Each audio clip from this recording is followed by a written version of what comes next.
میدان جنگ میں حضرت عمارہ رضی اللہ تعالیٰ عنہ زخموں سے چور زندگی کے آخری سانسیں لے رہے تھے۔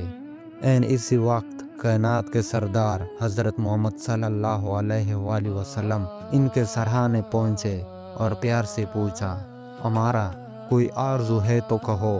عمارہ رضی اللہ تعالیٰ عنہ نے تڑپ کر اپنا زخمی جسم گھسیٹا اور اپنا سر اللہ کے نبی صلی اللہ علیہ وآلہ وسلم کے قدموں میں رکھ دیا اور عرض کیا، یا رسول اللہ، اگر کوئی آرزو ہے تو بس یہی ہے کہ میرا دم آپ کے قدموں میں نکلے۔